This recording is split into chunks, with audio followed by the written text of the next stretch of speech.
शिंदेच्या शिवसेनेच्या 8 उमेदवारांची पहिली यादी जाहीर. कल्याणमधून श्रीकांत शिंदेच्या नावाची घोषणा नाही, तर ठाणे, नाशिक, यवतमाळचाही सस्पेन्स कायम.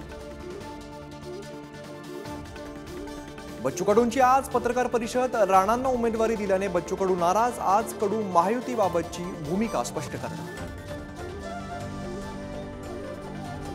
नवनीत राणांच्या उमेदवारीमुळे अडसूळ पितापुत्र नाराज. अभिजित अडसूळ अपक्ष निवडणूक लढवणार, तर तिढ्यावरती तोडगा काढण्यासाठी मुख्यमंत्री अडसूळ पितापुत्रांसोबत चर्चा करण्याची शक्यता. महायुतीतील माढा लोकसभेचा वाद कायम. रणजितसिंह मोहिते पाटलांसोबत आज पुन्हा सागर बंगल्यावरती फडणवीस चर्चा करण्याची शक्यता, तर गिरीश महाजन घेणार मोहिते पाटील कुटुंबाची भेट.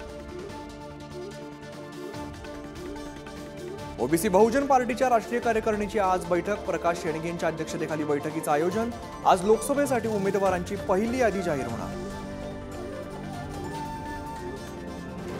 राज्यातील धरणांमधील पाणीसाठा 39%वर. 3,000पेक्षा अधिक वाड्या वस्त्यांवरती टँकरने पाणी पुरवठा.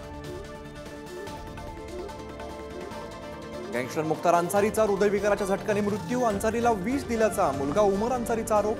आज होणाऱ्या शवविच्छेदनातून समोर येणार कारण.